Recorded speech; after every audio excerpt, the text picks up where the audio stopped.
Welcome back to Toast Sports Baseball, episode 14. Cal Raleigh is launching nukes.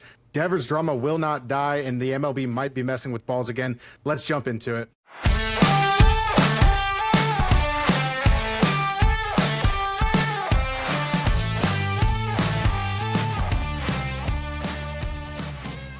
All right, first up, Cal Raleigh is on a 66 homer pace for this season. Joe, is he the AL MVP right now? He is definitely the AL MVP right now. Not only does he have 31 home runs with 20 games to go before the All-Star break, which puts him in a pretty prestigious category. Barry Bonds, who holds the record at 73 home runs in a year, had 39. So with 20 games left, if he could get up to 35, that would tie him with King Griffey Jr. for the Mariners in 98 with most home runs before the All-Star break. And I think what he does at the catcher position, where he also staffs or maintains the number one staff in baseball and plays a demanding position like catcher to be able to have the numbers that he's producing. Even though Aaron Judge does have better offensive stats, I think the overall package that Cal Raleigh is doing is more impressive. I think one of the things that's super impressive about his season is it's been consistent all year. There haven't been a lot of ebbs and flows with him. He's just been elite from start to now. Whereas with Judge, he got off to that insane blistering start, which we haven't seen anything like that. And that's not to take anything away from him, but over the last, month or so, we've seen him slow down a lot more. Whereas Cal Raleigh just keeps hitting bombs and it's not stopping. And if he maintains this pace, he'll be the first catcher, to win MVP in the AL, I believe, since Joe Mauer, which was back in like 2009 or something like that. So, I mean, he's on a historic pace right now. But I do think when you look at that defensive position piece, that matters a lot. Casey, is that like something that I think sets him apart in that discussion, kind of like the Ohtani discussion of a pitcher versus hitter, and you got this guy that's going out there and catching on a daily basis and then also hitting like he's hitting? Yeah, I mean, that position is like that's like the quarterback on the football team. It's the premier position on your baseball team. It's super significant. If you're hitting home runs, that's great, but if you're not calling a good game and you're giving up a ton of runs, you're going to lose a lot of baseball games. And he seems to just handle that staff well. That staff is, consistently, since he's been there, been an elite staff in this league.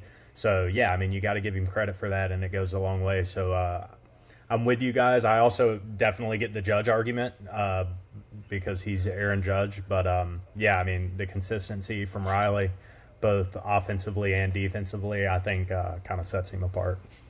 Yeah, and the fact that he's switch hitting is crazy. Switch hitting catcher that just goes out there and matches like this is and what he does on the defensive side, it's a lot of fun to watch. As a Cubs fan, it wasn't that much fun this last week watching him tear up the Cubs, but at the same time, it feels like every time he steps to the plate, you're witnessing some level of history, which is pretty sweet. Yeah. So does anyone? Yeah, I think there's a reason why catchers don't generally hit. You know what I mean? It's hard to handle the staff. So, if you look at the league, outfielders usually hit. Infielders hit. Catchers generally don't. You don't expect much out of that position behind the plate because it's so demanding on the other end. So the fact that he's doing it is just nuts. So does anyone know who the single season record for home runs at the catcher position belongs to? It's got to be Johnny Bench. Piazza? Maybe. So Johnny Bench is number 2. Piazza is 6. Well, he's tied for 6th and 7th with himself at 40. Johnny Bench had 45 in 1970. There is one catcher that leads the single season record at 48, and it is... Is it Mike Zunino? No, it's not. It's somewhat recent, like 2021. 2021. He's got big hips.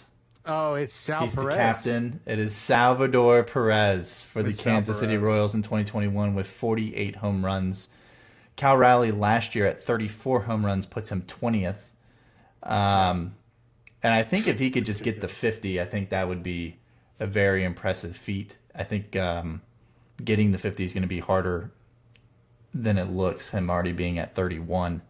But I think it's also one of the more impressive things with Cal Raleigh this year is that he hits in a very pitcher's park where it's kind of like what Bonds did, where he had 73 home runs in San Fran, which is insane. But I don't know how many home runs he would have if he played primarily at Yankee Stadium. I know he threw shade at Aaron Judge that he gets to play there primarily, which I think is a fair argument. But nonetheless, if his body can maintain and he can get to 50 home runs, I think he would be in the running for the MVP regardless. I don't foresee it dropping off. I was watching MLB Network, I think a couple weeks ago. So this is like before he even went ballistic, but he was already up over 20 something. And they were breaking down his swing changes from year to year. And the way that he loads up now and waits on pitches it's completely different. Kind of reminds you, if you look at the differences between Pete Crow Armstrong's swing the last couple of years and then what he's doing this year, he's got so much more weight on his back foot and he's like literally just waiting and loaded up already. And I think what happened with Cal Raleigh is where he was missing pitches just barely last year, and he still hit 34 homers. Like he was just missing homers left and right last year. This year he's not missing them because he's waiting on the pitches and he's loaded up and ready to basically explode off the bat, which is really fun to watch. I mean, I'm telling you, I think 60 is not only in the realm of possibility, I think he gets right up near there. I think he clears 50, no problem. Yeah, going to be tough, but he's been consistent, so I don't see why not. Yeah, I think if he gets over 50, it would be awesome. We'll see. The body wears down quickly at the catching position, but I know he gets the DH some. He's also fourth in WAR, which from the catcher position is pretty insane. He has a higher WAR than Shohei Ohtani. He has a higher WAR than Pete Crow Armstrong and Bobby Witt Jr. Aaron Judge is still way above the pack at 5.6 WAR. However, I think if Cal Raleigh can get over 50, if he's even touching 60 or just wins the home run battle between Judge, I think he wins the MVP. Yeah. No, I would agree with that wholeheartedly. And I'm rooting for it. I think it'd be cool to see a catcher win the AL MVP again. Been too long. Let's move on and talk about our favorite topic on this podcast, the Boston Red Sox and Rafael Devers. We're gonna put a pin in this one. This is gonna be the end of it. I think it's a worn out subject at this point, but we have to talk about what happened this last weekend. Is it finally over? Is the drama over? Are we all going to go back to just living our normal MLB lives now, and Rafael Devers will just be a giant, and that's how it's going to be? Big Papi can't let it go. That's one guy that I don't think can let it go, and I have a take on that, but I'd love to hear Joe. Let's get your last thoughts on Rafael Devers here before he fades off into the abyss. Well, I mean, Devers definitely did win one of the games for the Giants this weekend with his 2-run homer to kind of put the game away. However, it should have never happened because David Hamilton made an error at second base. And honestly, the Sox probably should have swept the Giants this weekend. But the Sox have won 5 of 6 series. So, but the whole David Ortiz thing is pretty interesting. He's definitely somewhat jealous is how I would put it. I also heard an interesting tidbit. I know that he showed like the text receipts that Devers not responding to him. Supposedly someone close to Devers says that he changes his phone number like every 3 months. So it's probably the reason why David Ortiz, if he just kept the same number. Are these like old texts not being answered, or is this like a recent thing after Papi was already kind of talking shit? I don't think that was ever verified. But okay, if someone's changing their number every 3 months and he doesn't have like a relationship, especially like a communicative relationship with someone, it's more than likely that he has one of the old 5-6 numbers of Rafael Devers. I think it's an easy media topic. I think Devers is the type of person where he feels like he has a job and he does his job really, really good.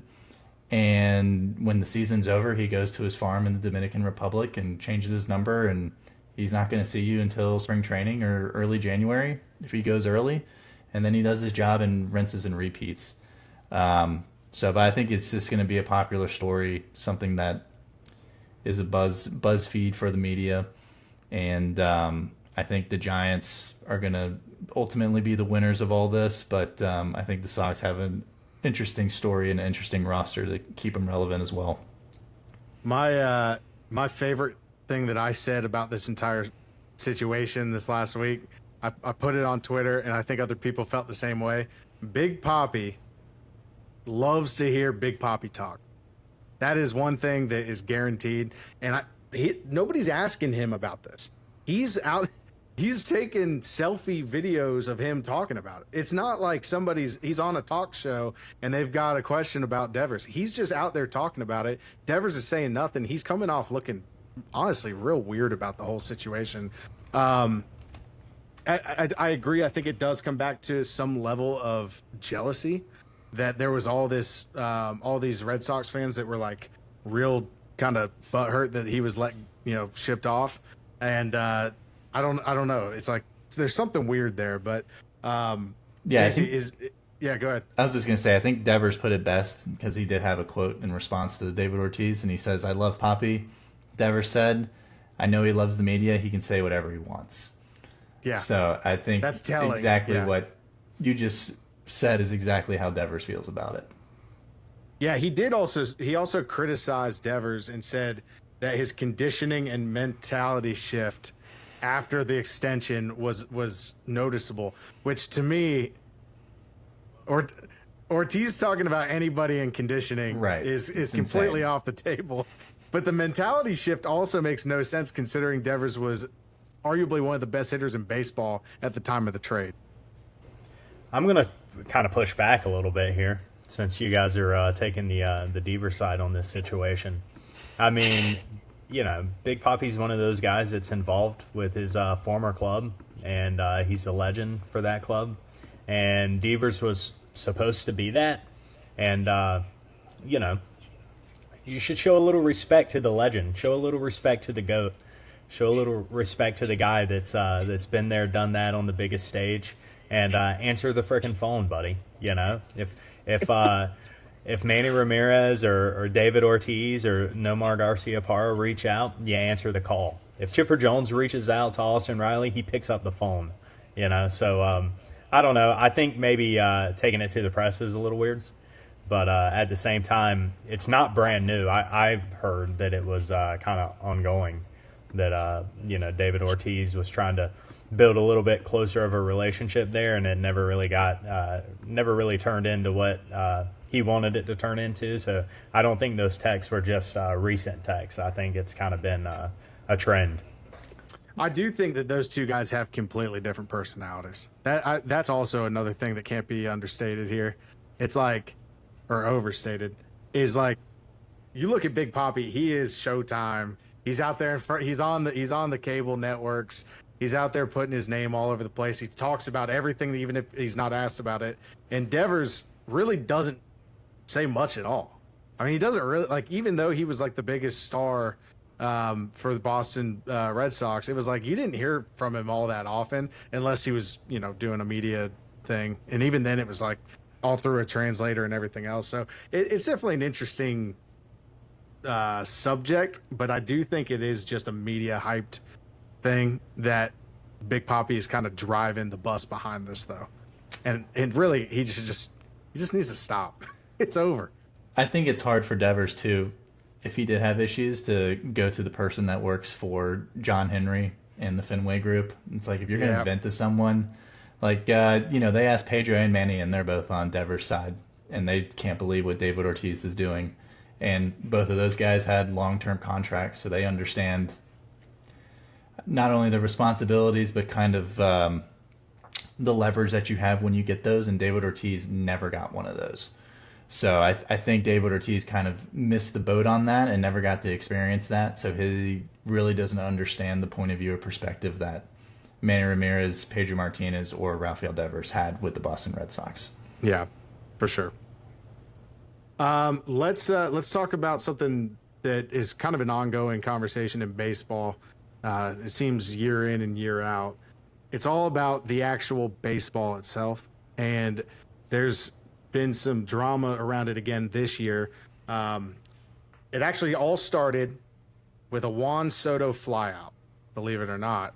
Juan Soto hit a ball 110.8 miles per hour exit velocity with a 22 degree launch angle, which is almost a guaranteed home run based on those statistics. And it did not leave the park, which started players questioning if the balls were dead or not.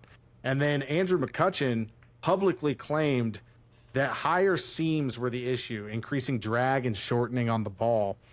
And then he quoted, or I guess he quoted a source from the MLB, an official source, and said that they confirmed to him that the balls have a higher seam this year due to it being hand sewn, causing some natural variation. So there's already some questions there around it.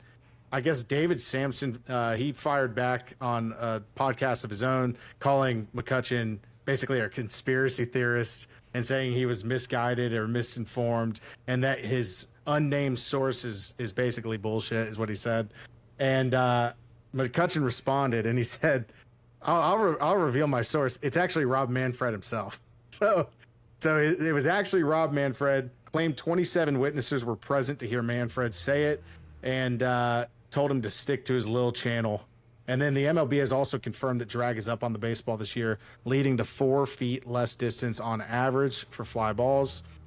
That's all long-winded to say, is McCutchen right to call out the MLB publicly, and why can't we get a consistent ball in the MLB? I think it's obvious that this, the fact that this is a conversation, year over year, just shows that the MLB isn't doing their due diligence, or they're intentionally doing it to keep a consistent, ball game. I mean, you get guys that are able to do things. One year you build a roster around them being able to do that, and then, behind closed doors, the MLB kind of pulls the rug out from underneath your roster build, which just isn't right. So, I mean, McCutchen's on the money. Everybody knows that the MLB does this. Whether they do it on purpose or not, again, that's kind of up in the air. But it's kind of ridiculous, dude. I mean, you're the major leagues, and you can't get a consistent baseball. I mean, what are we doing? Yeah, I mean, it's one of those things where they keep talking about that they can't get it consistent, or they kind of say, oh, well, it's because it's hand sewn. But then you've got all these other sports leagues can have some level of consistency around their, football, basketball, even the hockey pucks, whatever it is, right? Like you get a level of consistency and standard to what it needs to be, and you get it right, and you do it at the high level, which is the MLB. Yeah, I would say it's odd that baseball cannot have the same ball every year like every other professional sport. However, this has been since the dawn of time that this has existed, and McCutchen's been in the league long enough to know this, so why he's surprised that there's significant change for this year or whatever that might be impacting balls, might not be impacting, or might be impacting hits or home runs, and might not be impacting hits or home runs. I think it's all hearsay. I think it's a little nonsense. Cal Raleigh doesn't have an issue with it, and he plays in a pitcher's park, and he's had zero issue with his home run production. And I'd also like to know what jet stream, what was the air quality, what was the wind like on this Juan Soto ball? Was it 20-mile-an-hour gust blowing in? I don't care what the launch angle is. I don't care how hard you hit it. Sometimes you get screwed, and the weather takes over, or it's super dense outside, whatever the underlying factor might be. But yes, do I think baseball would be better if they had a consistent ball every year? Yes, but for some reason they don't do that, and that's just how the game's played. So from that point of view, I don't think McCutchen is correct, even though it's it's like arguing balls and strikes. It's like sometimes you get an umpire that calls a strike a ball and vice versa, and it just is what it is. It's an imperfect sport. I agree that it's an imperfect sport. I do think, though, if you've got a situation kind of like KC mentioned before, right? If you're building rosters and stuff around power hitters or whatever it is, or maybe it's around contact hitters, and the ball's traveling on average 4 feet less. That's a difference between home runs and non-home runs in a lot of parks. Actually, every park if you hit it right. So it's definitely problematic. I do agree though that it's probably a bit over talked about from year to year. But I think at the end of the day, the main goal here is to get the MLB to agree to find some way of getting a consistent baseball. Yeah, universal ball. It's crazy. I mean, every other major league or major sport, right, has to meet certain specifications on the ball. I mean, you saw Tom Brady got all screwed up because of the deflated balls and everything else. It's like, if you don't have the right specs on the ball, it's a big deal because it does different things. It makes it easier to do certain things or makes it harder to do certain things. So at the end of the day, they need to be more transparent about the baseball specs, I think, from the beginning of the year. And somebody needs to, maybe a third party needs to be testing these things, because apparently the MLB is not, they're not to be trusted with this since they can't get it right over 100 some years of being a thing. Well, here's a crazy idea. Maybe instead of worrying about launch angle and velocity off the bat, maybe you just worry about playing good old-fashioned baseball. The dinosaur has arrived. The dinosaur. Maybe instead of trying to hit a home run, we move the runner over and hit a ball in the gap, you know? Instead of swinging for the fences every year, and then you go, I had a launch angle of whatever, and I hit it off this thing, that should automatically be a home run. Well, it wasn't, dude. I don't know what to tell you. Yeah, no, I agree. There's probably issues on either side of it. I will say, for McCutchen to be leading the conversation is funny. It's not like a new dude in the league, like you said. So it is kind of funny that he's the one that's like raising a stink about it. And not a power hitter either. Yeah, I was going to say, he wasn't hitting 40 jacks regardless. Yeah. Well, I mean, come on, guys. He's second all time on the Pirates list. I mean, let's give the guy a little credit here. Bartow's finest. Yeah. Speaking of the Pirates and some lower level teams in the MLB right now, let's talk a little trade deadline coming up here. Really, I think it's going to be an exciting trade deadline. I think there's going to be a lot of movement, and there's a lot of teams out there looking for the same thing. So I feel like the bidding wars could start ramping up here for sure. Well, luckily the Red Sox set the trend for the trade deadline and the value for everyone.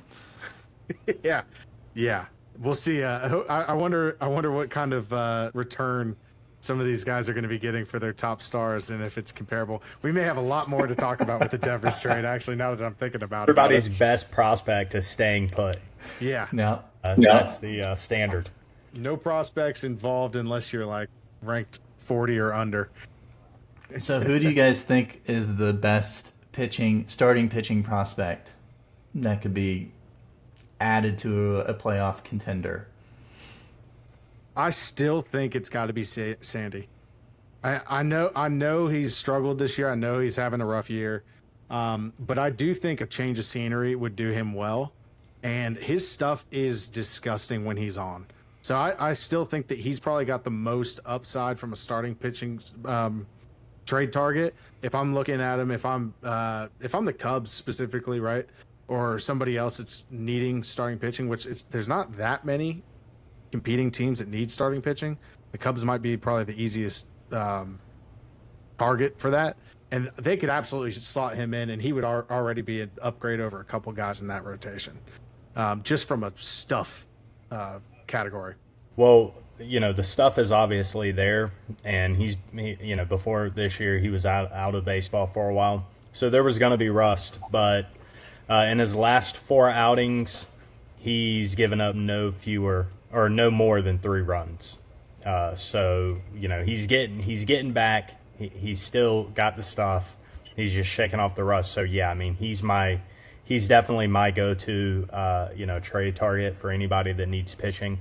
But what's interesting is there's another guy on the Marlins that's kind of emerged this year, Edward Cabrera, who has a 4.0 ERA, and he's still got 3 years of arbitration left, only $1.9 million. So if you're if you're a team that just kind of needs depth and needs to fill out the bottom of that rotation, and you're not necessarily needing a 1 through 3, I think he's definitely interesting since we're talking about Miami trade guys. Yeah, less expensive for sure. He would cost you less, both in terms of prospect and capital, and is pitching arguably better than Sandy this year. But again, I think it comes back for me personally. I think Sandy's going to get back to being Sandy at some point. I don't know if it's going to be this year, but again, you still have team control over him for next year if you get a deal done. And that next 2 to me years. is at least the next year. I'm not sure. I'd have to double check on the second year there, but even still, right? I mean, you're getting a lot of value out of that, and you got to think that a guy that was Cy Young winner is going to end up finding his form again at some point. Yeah, let me check here I'm see if he's got another year. Yeah, let's check that contract situation. In the meantime, real fast, another guy I think, Joe, that I'd be looking at is Tyler Anderson for the Angels getting moved. I like Tyler Anderson. He's so funky with his delivery, and I think he'd be a really good fit, especially with the Cubs. But I think the Twins could also use another starting pitcher, and he could probably slot in pretty well there as a lefty. I think he has he's got a 3.39 ERA in his last 11 outings. Would be a quality mid-rotation guy for sure. And if you're in a wild card spot, you can never have enough solid lefty arms, specifically on the starting rotation. So Sandy is under contract next year in his age 30 season, and then whoever acquires him is going to acquire the club option for 31, which is actually really nice because It's like 13 a year, right? no, it's a lot. It's well, I say a lot, not anymore. 17.3, 17.3, and the option is 21. But that's actually really nice, that flexibility, because now you're a little bit more willing to roll the dice on him, because if he doesn't figure it out, you can cut ties with him a year early and not have to pay him that 21 mil. So interesting. Yeah, I'm going to be a little bold. I think that the number one pitching trade acquisition will be Chris Sale. And I think that there will be many aggressive suitors for Chris Sale, especially as Atlanta does not look like they're going to make the postseason this year. And they also don't have to pay the full contract because the Red Sox are doing that on top of it. And I think that if you're the Braves, how much longer can you roll the dice of Chris Sale being an ace at age 37 or however in his late 30s? You're going to be able to get value back. You're able to dump some salary. And if you're the team acquiring him, you still have another year of control. And you're hoping that he can be an ace at least through the rest of the year and make you push you to the World Series, if not win another World Series. So I think he's going to be the biggest trade target, and I think he could provide a lot of value for the Braves if they decide to go in that route. And I think the other person that is going to be targeted, number 2, is Zach Gallen, and he will not return as much because he'll be a free agent after this year. But you got to imagine that he could change sceneries and maybe someone gets a tweak or two and he's back to ace form and can also make another playoff push for a contender.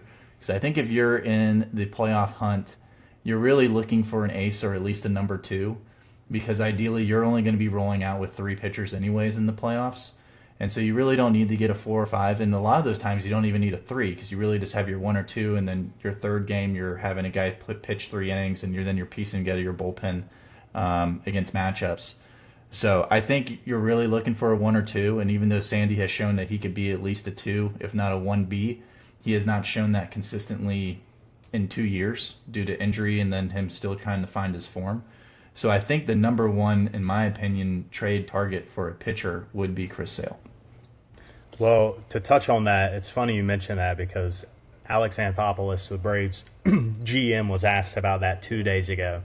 Now, this was like the day of his last start, where he ended up, breaking or fracturing 2 ribs. So he's on the IL. Mm-hmm. So this may change things, like Joe's saying. But, just the same day that happened, AA was asked about it. And he said, quote, "I will say this in bold, italic, capital letters. even now, very early, we are pushing for a trade in June to show that we will not be selling at the deadline. There's 0% chance we trade Chris Sale. So now Chris Sale's hurt and we don't have our ace. So that changes things. So it's definitely interesting because is AA going to be willing to pivot on that now that the Braves are looking like, they have less than a 10% chance of making the playoffs right now? Is he going to, eat crow on that statement and do what's best for the organization and make a move and get some capital back? Or is he going to, stick to his word and hold? To me, that's two things, right? That's one, him trying to start some level of bidding war, for sure. Correct. Right? Like if I'm out there and I'm saying there's no chance I trade this guy, but I've got a couple teams that I know are going to be real interested. I want to make sure that those guys are giving me their absolute best offer right up front, and that's going to start that. But I think on another note, that's also a trying to deflect a bit and try and posture that this season is not a failure. And my thing for that is like you got to remember he's trying to save his job right now, because if this continues to go south, there's only one dude that you're going to be pointing the finger at for having a shit bullpen and not making the right amount of moves to keep this team in contention this year. Not firing Stinker. And not firing the manager. Exactly. So I think you got to remember you've got a situation here where I understand what he's saying, but I think it's a load of crap. I don't believe him at all. Yeah. Now, that's not to say that they do trade him. I'm just saying for him to say there's zero chance is completely preposterous. I think if Chris Sale's contract, I think if he was a free agent at the end of this year, then I would agree. But, the Braves are having a bad year. We've had a tough stretch. We've had some injuries, and it started off brutal. So we might be in a hole that's too big to get out of. But this roster next year, going into the year, this roster is still going to be a roster that is built to make a run. And so he also mentioned, he said, it's complete nonsense to me. We will not sell players, especially players who are controllable beyond this year. That will not happen. I don't make such definitive statements unless I'm sure. So, if it was a guy that was a free agent at the end of the year, I would be a little bit more open-minded to it, but I don't think the Braves are going into a rebuild mode, and having Chris Sale next year is, pretty important to this organization. But we'll see. I could be wrong. I wouldn't be against it. As a Braves fan, I wouldn't be. If we get in, if it's a deadline and it's obvious, it's like no shot, I wouldn't be against it. We've got starters, we've got Schwellenbach, we've got Strider, so you'd probably get a good return. Like that's the thing too that Joe's saying. Like it may make more sense to trade Chris Sale at that point, because at the end of the day, kind of what you just mentioned, it's not like you're void of pitching. You're not void of pitching. You got a bunch of young guys and young arms that are sometimes going back and forth from AAA because they don't have spots in the rotation for them. Open it up and get something crazy back in return for them. And then it actually makes him look like a genius for trading Chris Sale, even if Chris Sale comes back to be Chris Sale. Well, I think the one thing AA has always done a good job is being ahead of the curve with the trades. And I know that teams have already reached out to him for Chris Sale specifically. And I think if you're the Braves and you already got a Cy Young from Chris Sale, which is already insane. I mean, I love Chris Sale, but like if the breeze was too strong, he would be out for 60 days. And somehow he's been able to maintain health. And then he has the audacity for dive for a ball while pitching, and now he fractures 2 ribs. It's like, dude. That was ridiculous. it's like it's time to trade him, get your value. And especially, I wouldn't consider it a full rebuild. It's like you're just trading a 37-year-old pitcher who's exceeding expectations for the trade that he already got. Like no one was projecting Chris Sale to win the Cy Young last year. So I think it'd be wise for them to, at a minimum, consider it. And I think you're going to have several big market teams that are going to be very interested in Chris Sale, especially if he comes back off the injury list sooner than later. I think with Sale, it's definitely going to be one of those things where if it does happen, it's going to be like right before the deadline, like the day of. Like it's supposed to. Yeah, AA is going to ride it out and see, the positioning of his team. if it happens, if I was a betting man, I would say that, AA's, even if, we don't make a run this year, he's still going to try to keep him around for next year because, we're still going to be aggressive. But, yeah, we'll see. We'll see.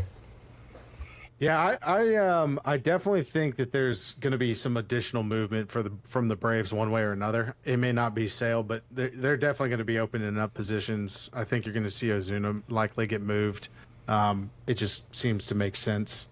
In the position they're at, 11 games back in the NL East, and it's likely. How far back are we in the wild card?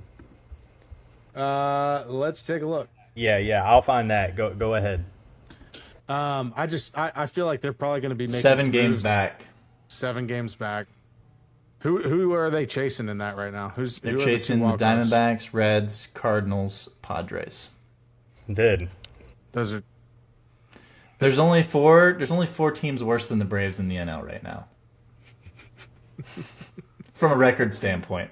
Well, one's the Rockies, so we don't actually count them. So it's actually only 3 Nationals, teams. Marlins, the strong NL East, and the Pittsburgh Pirates and the Rockies. Those are the 4 teams below the Braves as of now, and they are 3.5 back from the Diamondbacks. So they got to leapfrog 4 teams.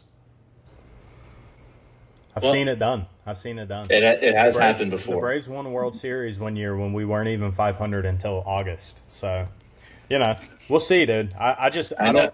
It's the NL. Anything's possible. We get it. That and I just I think we'll know whenever we're at the deadline. If the Braves right now, we're playing the Mets. We just swept the Mets last week.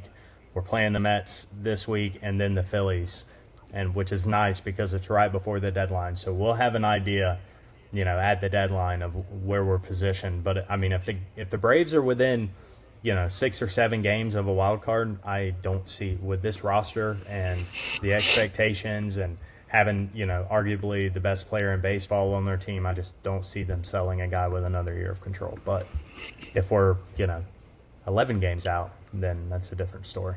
And that's what makes another thing that MLB should look at changing with the expansion of the wild card. Everyone thinks they're a playoff team because of these additional wild cards. And they should highly consider moving the trade deadline back to beginning of August. So teams can actually reshuffle their roster and make better decisions based on the remaining season left and their percentage of making the World Series. But I think most smart teams are in position like the Braves or like the Red Sox, which the Red Sox are only half a game out, is that you want to be buyers and sellers. You want to be selling players that either don't fit your roster at the moment, or you can dump salary to get under the luxury tax threshold so you can get a reset. So for the Red Sox to be like Jarren Duran and a Walker Buehler, maybe get a prospect back for Walker Buehler, get a nice package for Jarren Duran. And I think if you're the Braves, you can do the exact same thing with Chris Sale and someone like Ozuna and other pieces on their roster where they can still compete for a wild card spot if they get hot. And if they don't, then they're built for 2026. Yeah, I think Ozuna is definitely the piece that's most interesting because he's going to be a free agent at the end of the year, and the Braves have a catcher who just can't, stay on the field because we've got Sean Murphy. But, penciling in Drake Baldwin into the DH and giving Sean Murphy a break behind the dish every, 3rd or 4th game is really not the end of the world. Drake Baldwin's been arguably more productive than Ozuna at the dish this year, so I think he could definitely get moved. Yeah, but the whole point is the return. So even Ozuna, as good as he's been over the past handful of years, everyone knows that he's a free agent at the end of the year, so the return's going to be minimal. Yeah. So you're going to get your most bang for your buck for someone that does have control. It's a hard line to play, for sure. But and AA does a great job with it. So, but it does not surprise me that he said that he's not trading Chris Sale because now he just upped the ante for everyone else to move him. If we were the Marlins, I would get it. If we were built like the Marlins, if we were built like the Nationals, I would get it. But I know it's been underwhelming, but this team is supposed to be good. So Chris Sale and Sandy Alcantara to the Cubs. Cubs World Series winners? I will say, I do think the Cubs are going to make some really aggressive moves. There was a report that just came out the other day. Actually, it may have been today. It's the 23rd. It was today. The Cubs are reportedly seeking good, young, veteran pitchers. They're getting close, apparently, to trading for a starting pitcher already. That's coming from Baseball Insider Bruce Levine. So it sounds like they're already working through something. I don't expect the Cubs to wait until the deadline to make a move. I think they're probably going to make a handful of moves. They need to address a little bit in the bullpen as well, and then potentially a utility guy that they can rely on from spot starts and stuff like that. So, but it is interesting to me about the Boston Red Sox. They're kind of. I thought we were done talking about the Boston Red Sox. Not the Boston Red Sox specifically, but the Devers situation is dead to us. We're done talking about it. However, it's arguably gonna get talked about even more as the trade deadline approaches. I think if the Cubs were smart, one of those outfielders is gonna get moved, right? It's gonna be Duran. Yeah, which they should have done at the beginning of the year. But I think Walker Buehler and Lucas Giolito is a very interesting move for a lot of teams. Yeah. However, I think even a more interesting situation is if you're the Cubs and your people went to Kyle Tucker's people and they're like, hey, dude, here's $500 million. And Kyle Tucker's like, nah, I'm going to hit free agency. And then someone like the Giants, which I read, have been keeping tabs on Kyle Tucker and send you just a ridiculous package for Kyle Tucker. What do you do if you're the Cubs? I think that's a tough spot because I think the Cubs, I don't think the Cubs would do it. And I think one of the reasons why is because they feel really good about their team and being able to compete right now this year. So do you think the Cubs could match up with Phillies or the Dodgers or the Giants in the playoffs? The Cubs have already taken the Dodgers to town a couple times this year. One for like a 21-2. You're starting to sound like a Yankee fan. You guys count your victories in April. No, listen. I think the Cubs stack up though. I think that when Shota Imanaga is healthy and you get another top line starter in there, I think that they're a pretty formidable team. And then offensively, they're one of the best in baseball. Even though they're slowing down a little bit right now, I think with PCA and Suzuki, and then you keep Kyle Tucker in there, and then you got good average guys like Nico Horner and Matt Shaw's starting to come around as well. I don't see any reason to sell Kyle Tucker, even if you think he's going to walk. You already gave up your best prospect for him. You might as well hold on to him and see what happens in the offseason. You don't think getting that prospect back from someone else is advantageous if he's just going to walk? Well, the thing is you're trading this season then if you do that. All right. I mean, you're sitting in first in your division. You're top 3 in the NL in the standings, and your offense is humming at least throughout this part of the season. I don't see any reason to sit there and say, yeah, let's go ahead and throw in the towel and just build for the future, which is something the Cubs have been doing. You got to remember, the Cubs are one of the most valuable franchises in all of baseball, and they do have a ton of money, and they have a ton of prospects already. So it's not like they're in a desperate need to add additional prospects. I think that they're going to give Kyle Tucker a really good contract, and if he walks, he walks. But I think at this point, you don't throw in the season just to get an extra prospect or two. I don't think you can, because you might have a shot. We saw it happen with other teams lesser than the Cubs go on to win the World Series when people didn't think that they should have. I think it would be a gross miscalculation to trade Kyle Tucker at this deadline. Well, it will be interesting at the end of the year when you see the trade packages that were sent to the Cubs, and you're just like, man, that sounds really good now. And Kyle Tucker's wearing pinstripes. You know what'd be even crazier, though, is if that does happen, but the Cubs are sitting there holding the World Series trophy. It would be worth it then. That would be a whole different conversation.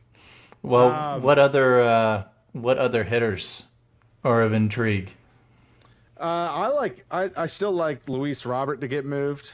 I think that guy is just oozing talent, and even though he can't put it together for whatever reason, it's kind of hard to do so when you're playing for the White Sox for so many years, and there's just so much negativity around the franchise, and it's one of those things that I don't think it was ever a really good situation for him to be in.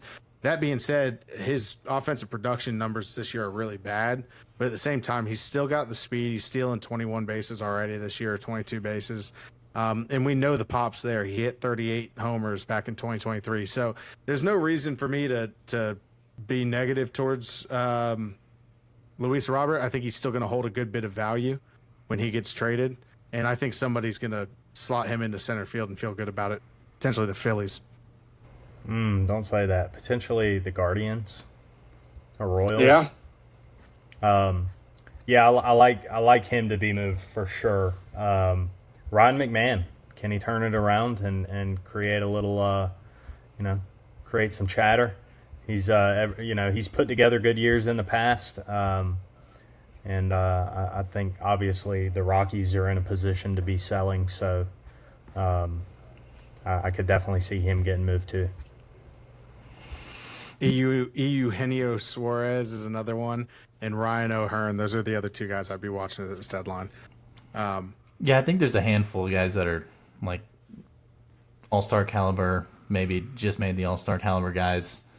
I think the situation that I'd be watching is with the San Diego Padres, and they're going to have to eventually move on from one of their mega contracts, and I don't think they'll move Tatis.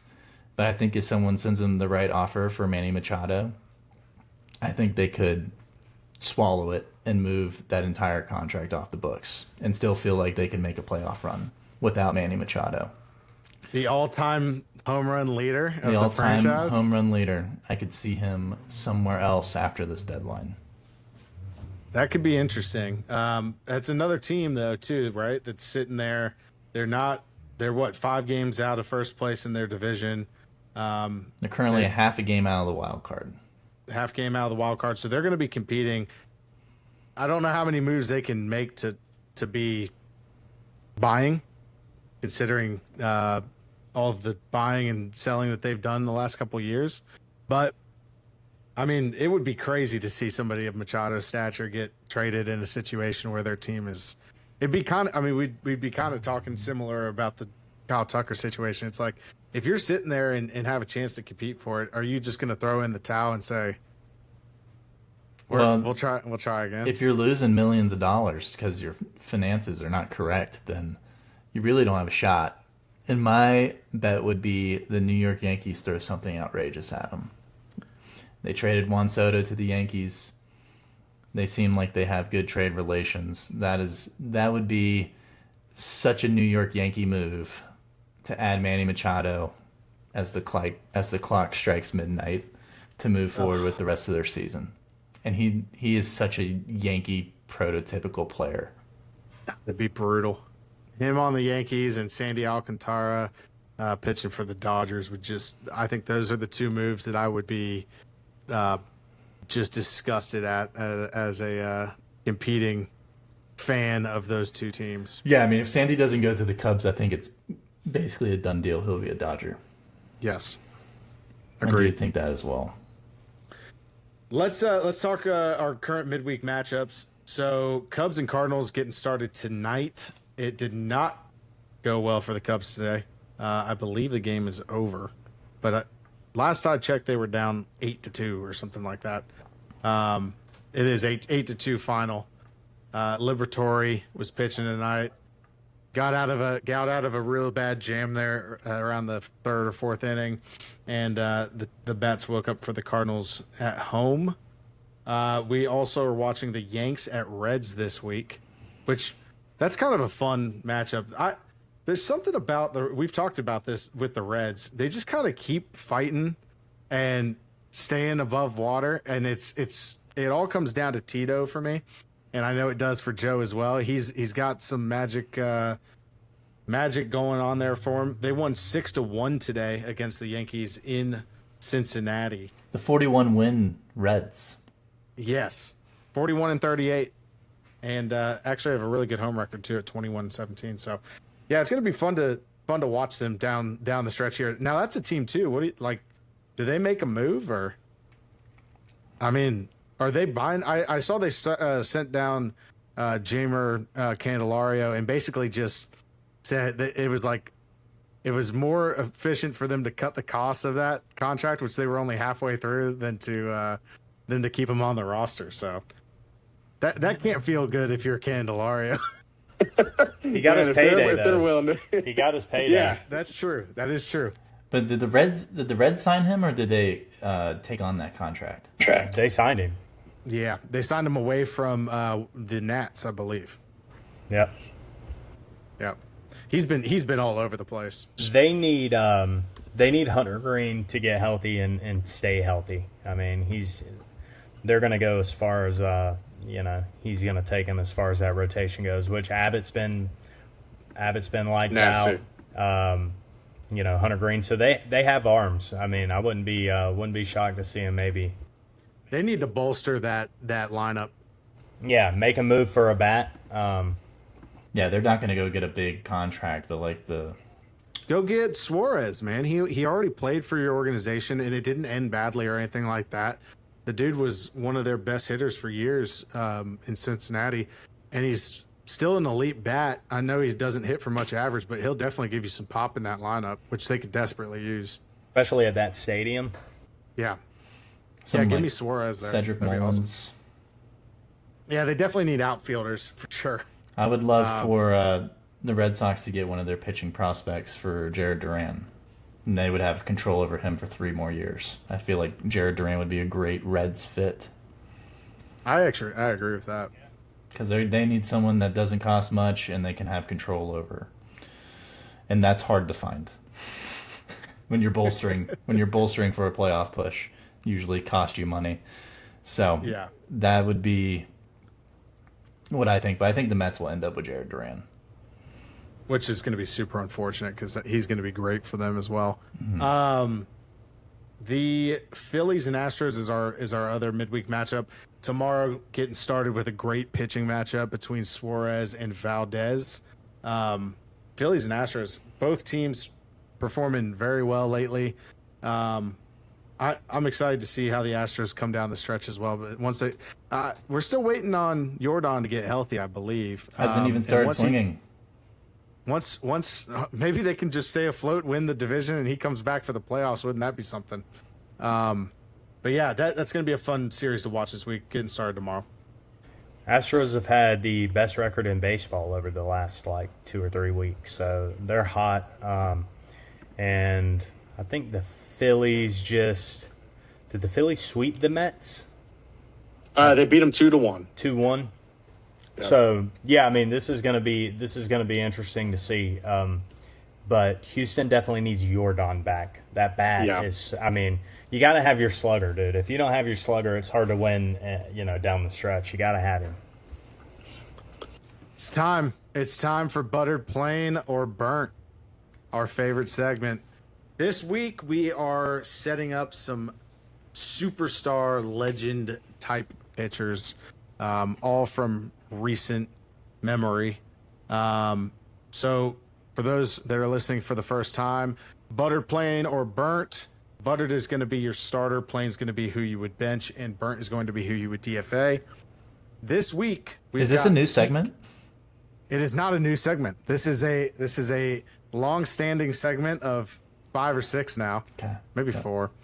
But we do have peak Zach Greinke, peak Clayton Kershaw, or peak Justin Verlander.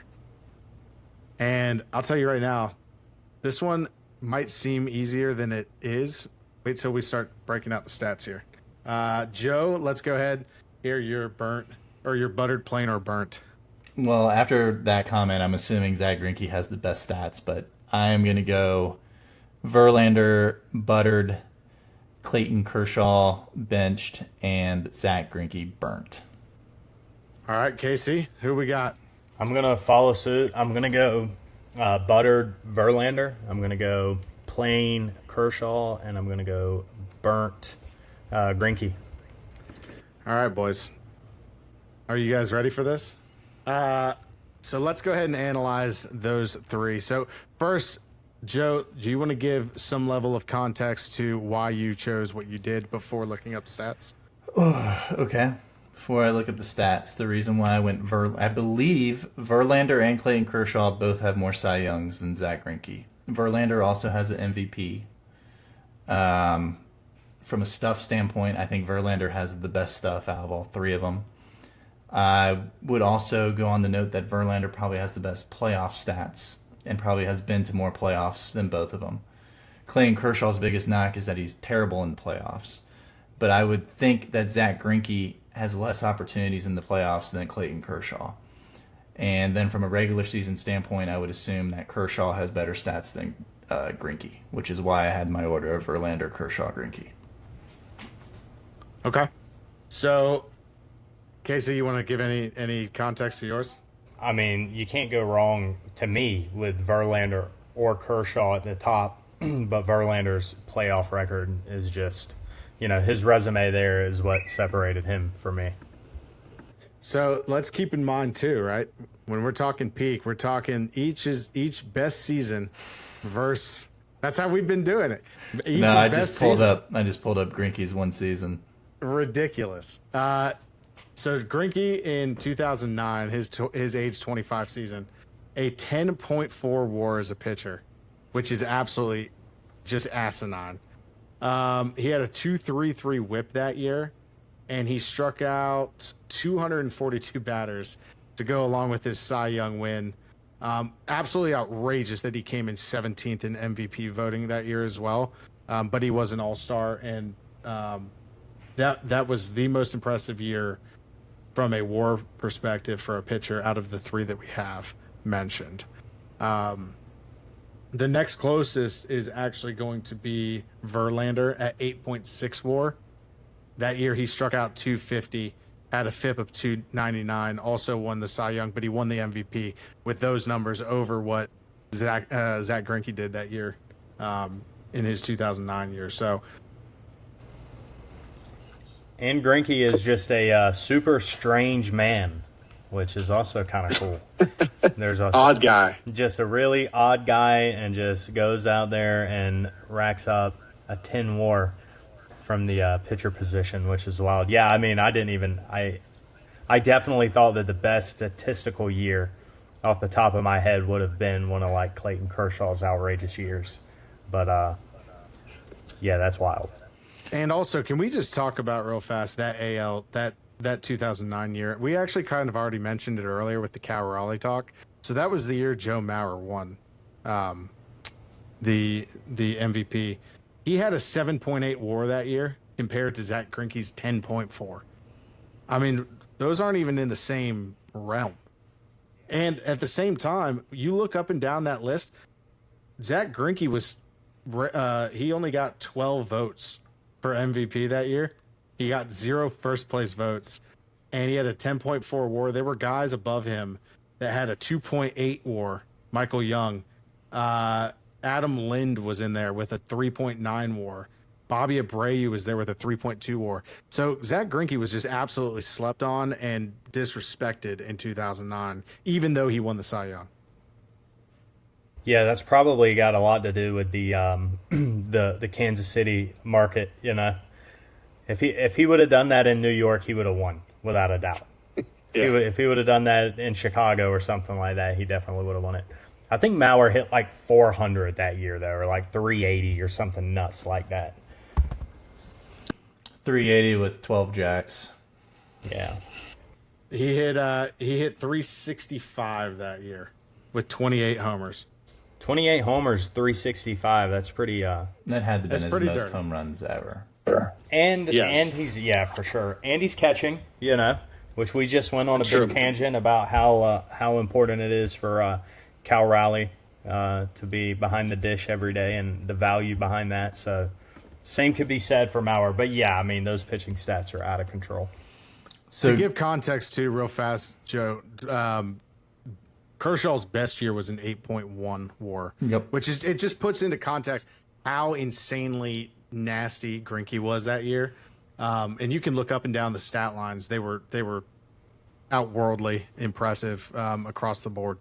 Well, even Greinke's second best year is better than Kershaw or Verlander's best year, with an 8.9 in 2015. Yeah, I knew by the strange comment beforehand that I was going to be incorrect. AJ had a curveball up his sleeve there. Yeah, that was a weird one for sure. I think people obviously forget too, because there were some not so good years from Greinke there, and then there were some really outrageous years at the same time. And then as he got later in his career, he obviously didn't get the same success that we've seen Kershaw and Verlander have in their later years. So I think so much time has passed that we forget how good Zach Greinke was.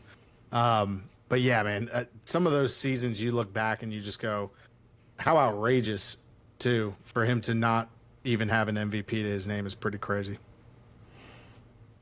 Well, people claim Kershaw's kind of like the Derek Jeter of pitching, whereas a lot of his best years was in a West that was terrible offensively. Yeah, like really bad offensive teams in the NL West during that time when he was dominating, and then you get to the playoffs and play a real offensive team and get absolutely shelled. Not to take anything away, not to crap on the guy, as Tyler Milliken would say, but it is kind of true. Verlander and Greinke pitched in the AL, so definitely a lot more respect for their careers. So just outrageous. That was interesting. Yeah, I would have never thunk it. Zach Greinke, Orlando Scorpion, I believe from Orlando. He is. He used to regularly pitch in the off season, I believe, up at Stetson University. Would use their facilities, and odd guy. I don't know if anybody's listening to this and wants to know why he's an odd guy. Just look up Zach Greinke being weird on Google, and I guarantee you will get more than your share of results back for that. Can I give a quick weird Zach Greinke story? Yeah, absolutely. There was a guy who was asking. He was at the stadium, and it was before the game. He was looking for an autograph for a signed baseball, and he asked Greinke to sign his baseball, and Greinke said yeah. And he grabbed the baseball and he turned around towards center field and just chunked the baseball over the fence in center field and walked away. Yeah, the guy's bizarre. He's absolutely bizarre. But from what I've heard about him, he was actually a pretty decent teammate to have. So there wasn't a lot of bad blood between him and his teammates. So at least there's that. But yeah, very odd guy. But yeah, one of the best pitchers of all time, especially a couple of those years. Just absolutely ridiculous. Let's get a quick recap on the current standings. Joe, you want to give us the AL here quick? Yeah, we got the Yanks in first, 2.5 game lead. I believe 2 weeks ago, 3 weeks ago? 3 weeks ago was a 5-game lead. So drastically shortened. Tigers 8.5 game lead. Astros 5-game lead. Pretty much the same over the past couple weeks. Yeah, none of those really surprised me either. I know Seattle kind of they're gonna that AL West is gonna be a grind to the end. You can just tell based on how those teams are positioned. And I still am waiting for the Rangers to make their move. I think it's gonna happen. Something tells me that at the end of the day, they're just going to come out. Maybe it's a 3-week stretch or something, and they're just going to go nuts. And we're going to be like, holy crap, Texas is 1 game out of first place. Mm-hmm. National League. So we got the Phillies are now leading the NL East, which is crazy. They're actually a game and a half up, and could get interesting this week if the Braves take the Mets to town again like they just did this last week. Phillies, I've said this a while ago, and the schedules didn't line up well for me saying it at the time, but I still believe it. I can see the Phillies running away with this. Not necessarily, a 15-game lead or anything, but I could definitely see them building up a nice 6 or 7 game lead here soon. I just think the Mets are they're struggling a little bit. You got You got some pitching injuries and stuff that you're having to work through. I still think they're a good team, but I just think that the Phillies are more formidable right now in that division, and I can see them starting to pull away. Yeah, the Mets just lost again tonight to the Braves too, so that number might look a little bit different than when we started the show. But yeah, I mean, the Phillies could really get it done right here if the Braves take care of the Mets, and then the Phillies turn around and take care of the Braves. That could really increase their lead quite a bit, because they play the Braves as soon as we get done with the Mets. So yeah, the Phillies are in a good position right now to create a little space between them and everybody else. For sure. And then in the Central, we got the Cubs with a 3-game lead over the Milwaukee Brewers. That's starting to shrink a little bit. Obviously, we talked a little bit about the offensive woes. Cubs are 5-5 in their last 10. They got to take care of St. Louis this midweek matchup and then see what happens after that. And then the Dodgers are sitting 3.5 games up over the San Francisco Giants. That division's still going to be a grind as well. I think the Padres and Giants are going to be there knocking on the door, but I do think that's a 2-team race at the end of the year between the Giants and the Dodgers, which you couldn't ask for anything better. That's, Giants, Dodgers, they absolutely hate each other. A lot of fun. Gives you old, Braves, Phillies vibes coming down the pipe. Yeah, I mean, the Devers trade kind of changes everything. The Giants are for real. They're there, and they're ready to get after it, so it's going to be fun. NL.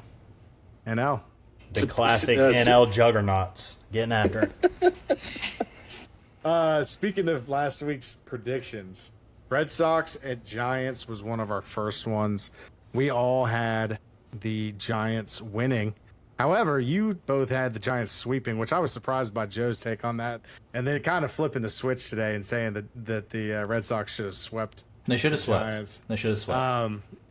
However, that's not what happened. The Giants won 2-1, and we all won that one, which is great for us as a team here. However, we all lost the next one, which was the Cubs against Seattle. Seattle came in and brought the bats. That's really what happened. They brought the bats. They had multiple guys hit 2 home runs, I think, each game. So it was an onslaught of offense. They won like 14-6 on the last day. So we all lost that one. Mets at Phillies. This is the one that you, Joe, and Casey both won. We had the Phillies take 2 out of 3 from the Mets, and the Mets are just reeling. 1-9 in their last 10 now.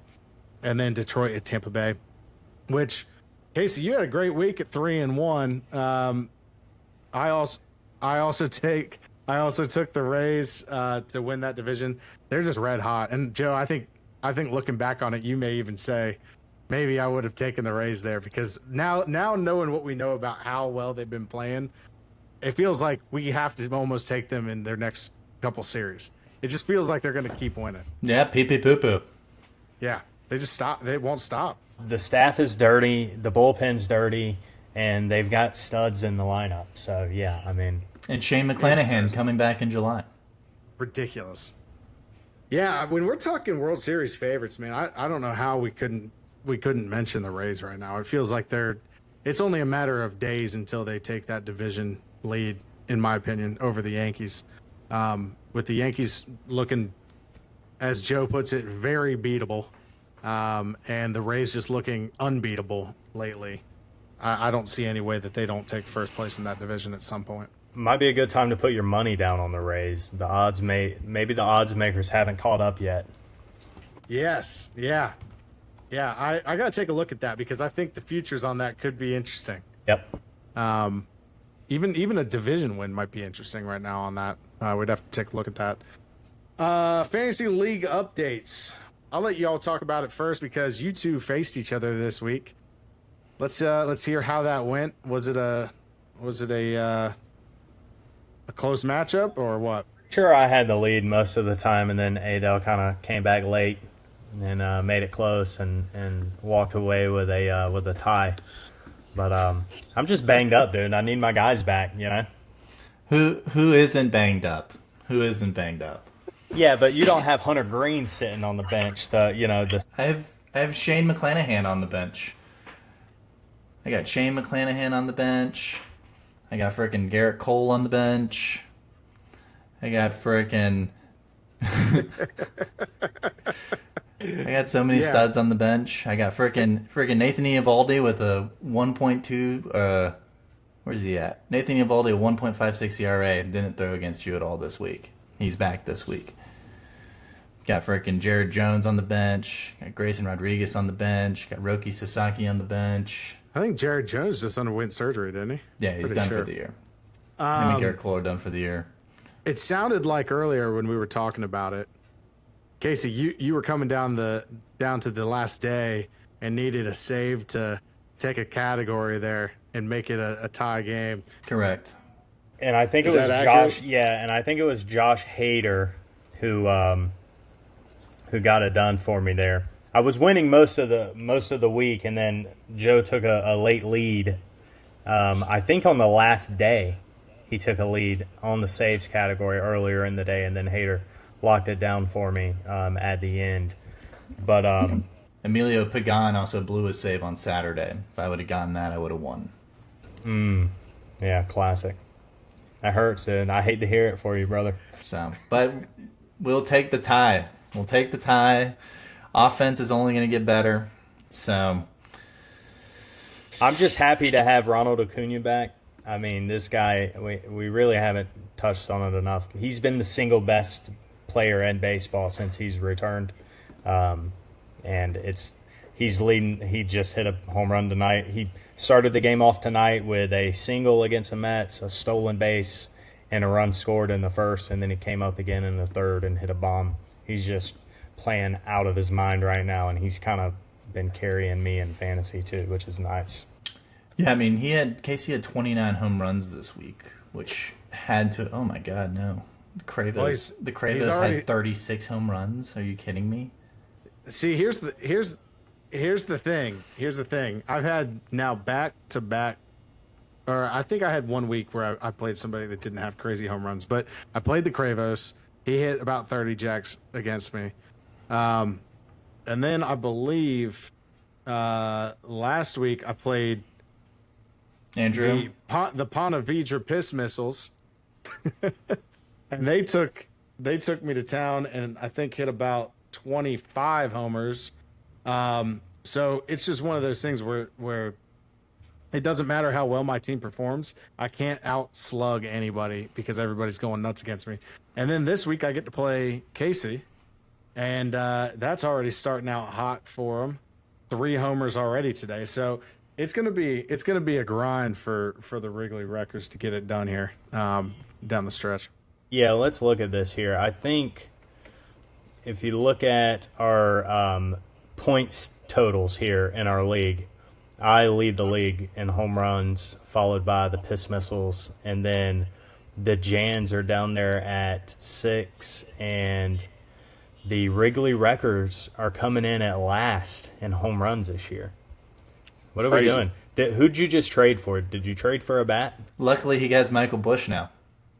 I did get Michael Busch back. So yeah, let's dissect this trade a little bit. So we did have our first trade this season, which, by the way, does not normally take this long.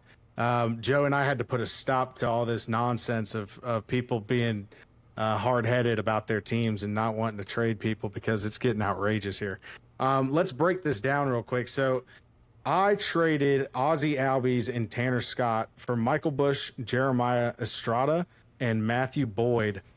That might sound like an underwhelming trade until you start looking at kind of the categories that we count and where those things kind of land, right? So, for instance, Matt Boyd this year has started 15 games, and he has 10 quality starts. That's one of the harder ones for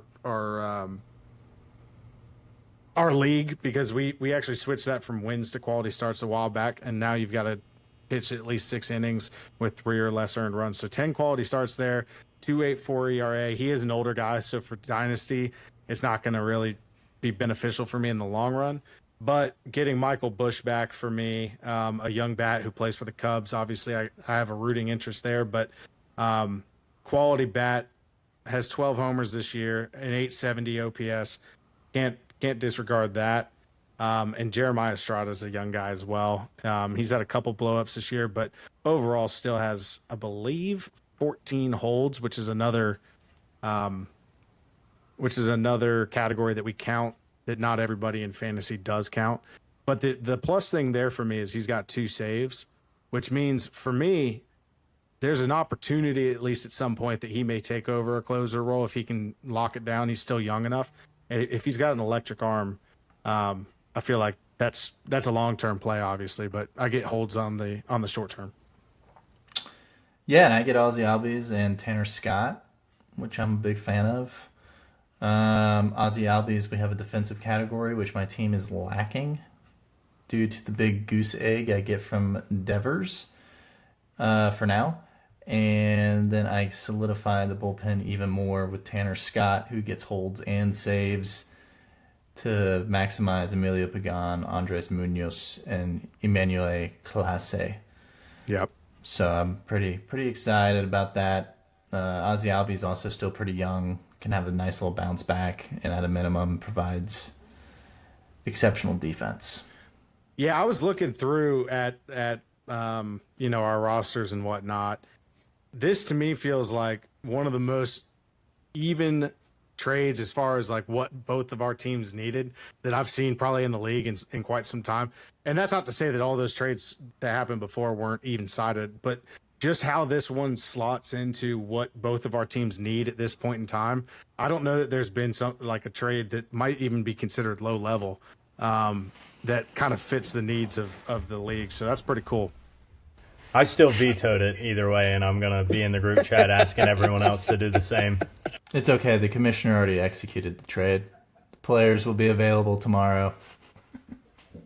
They have boarded. They have gone there. They've gone out of their jets and Ubered over to the Jans. My players, and the Wrigley Wreckers their players have been Ubered over as well.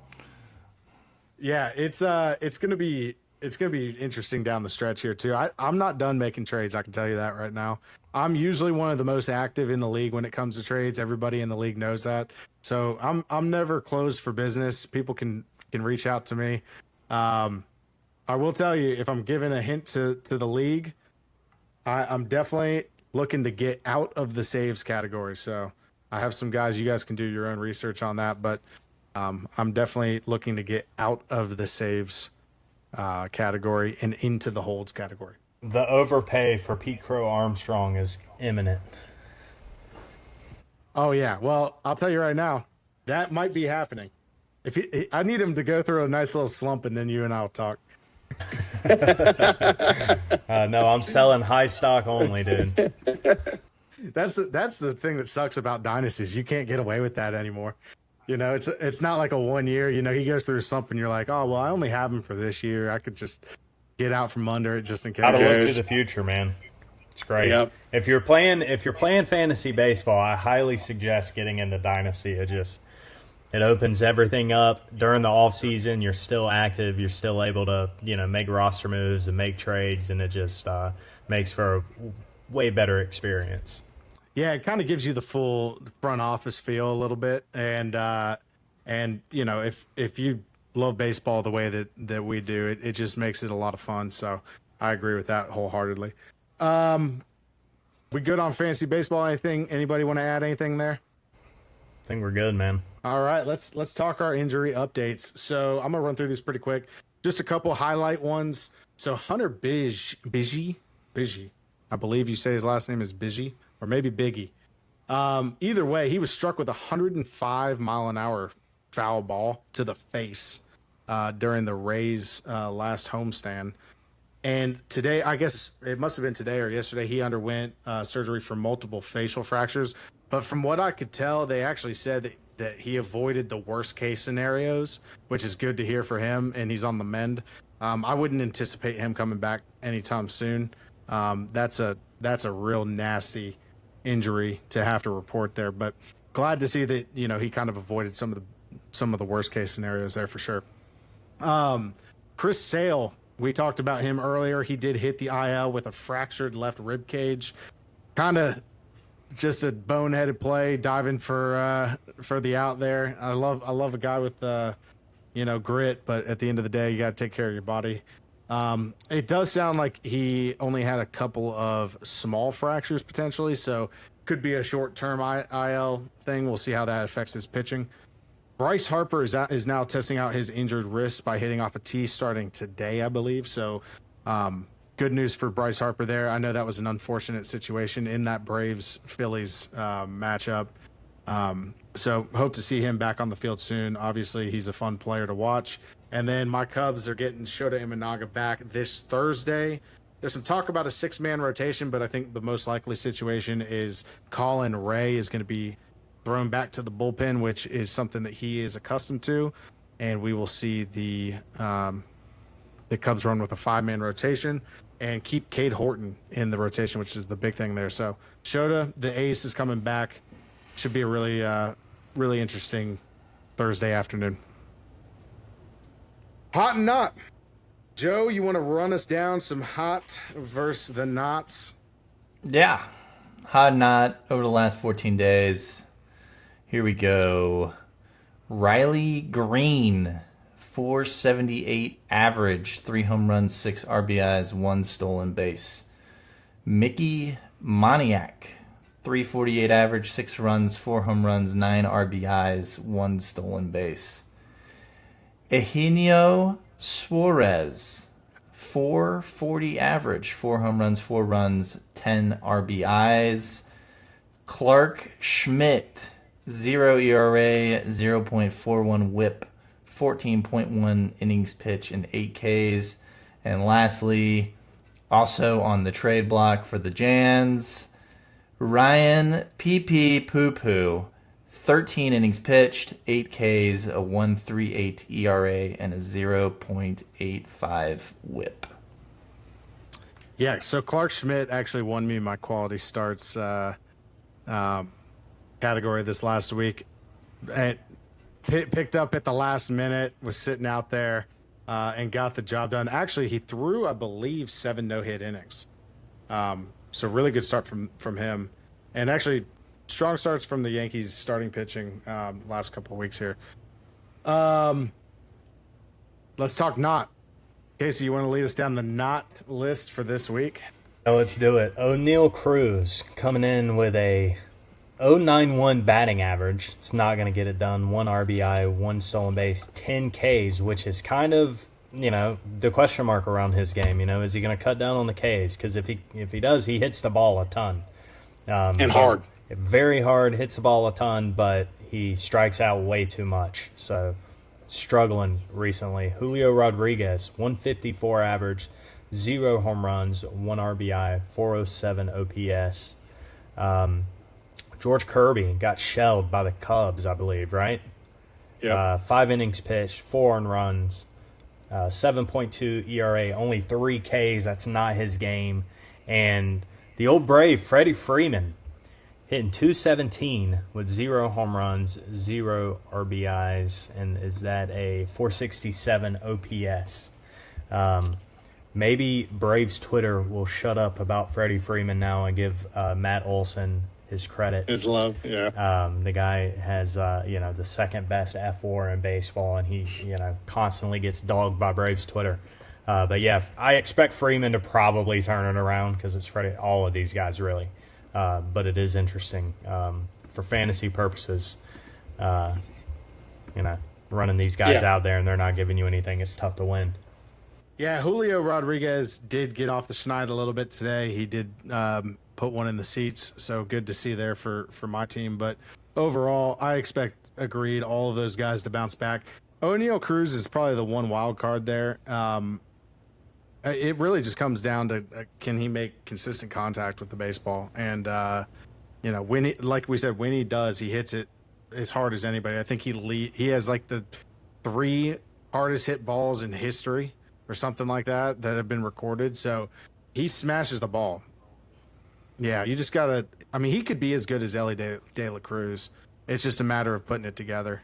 He has all the tools. So let's talk about our series to watch this weekend. So we got the Cubs on here again. I'm a little nervous, though, after this last week. I might have a little PTSD. So we got Cubs at Astros, 2 division leaders Should be a fun one. Joe, who you got?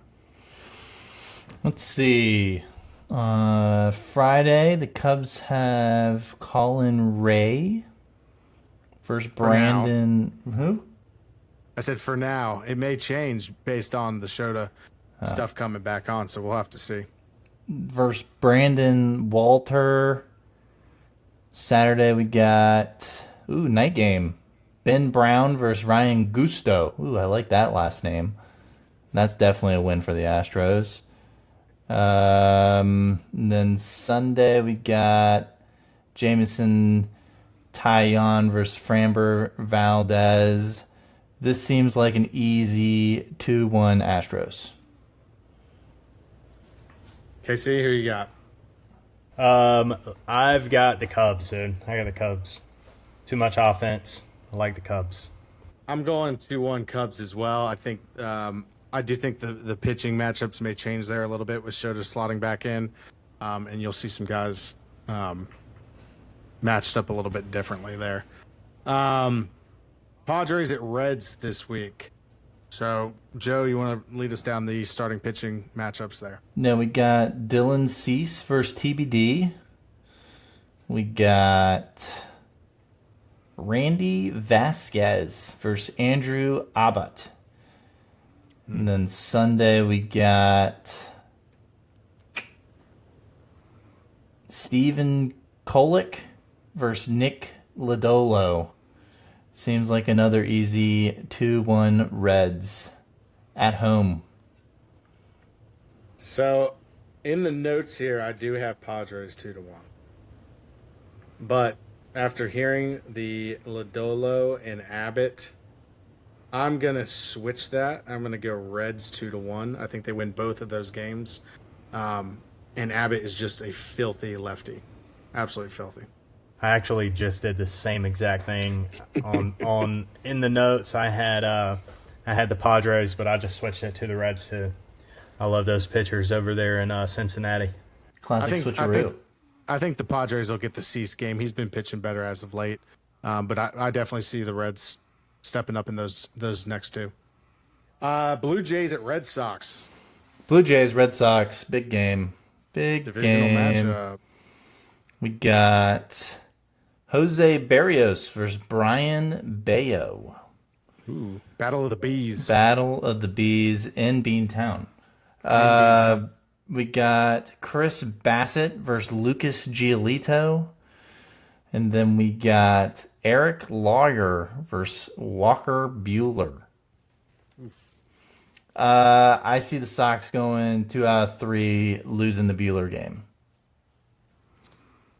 Yeah, I've got the Sox too, 2-1.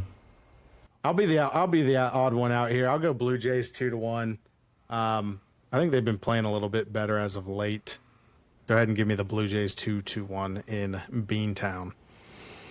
And last but not least, we got the Cardinals at the Guardians. I've got. I need to hear my pitching matchups first because this one could sway as well. Well, immediately we're starting off with a Cardinal loss with Mike Mikolas on the mound for the Cards versus Luis Ortiz.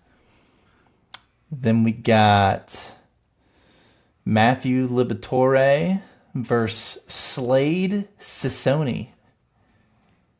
Then Sunday we got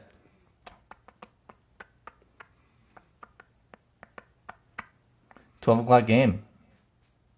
Eastern time, 11 o'clock Central. Eric Fetty versus Logan Allen. Fetty is another guy that I picked up this last week and threw an absolute gem for me, so might be sneaky. Yeah, I got the Cards even though it doesn't make sense. It feels like it never does with the Cardinals, and that's one of the things that makes you want to pick them. Casey? Yeah, I've got the Cardinals too, 2-1 Cards. All right, let's just make this interesting for the fun of it. Give me the Guardians 2-1. I think Fetty, because he's not on my team anymore, will have a horrible outing. And Michaelis, let's just be honest, he's losing his start. We already established that. So, what's his stats look like? They're not bad, dude. He every time you get excited for your team because you're getting to face the old man, he goes out there and spends 6 innings, 2 runs. So don't sleep on the old man. I think he's got like a 4.1 ERA or something like that. He's 4-5 with a 4.31 ERA. It's all the times that me and Joe pick against him, and then he goes and throws a 9-inning shutout, and then we pick for him, and he goes out there and gives up 7 earned runs in 2 innings, and he throws so soft, you never know. Yep, 6'4", exactly. 230. Mike Mikulas. Big guy. Yeah, big boy, but he's throwing 80 poo. So that's a wrap for this week's show. If you guys enjoyed it, make sure to follow, rate, share it with a friend. New episodes drop every single Wednesday. We'll be back next week with more takes, debates, and plenty of baseball. Until then, stay hot and stay toasty. See you next week.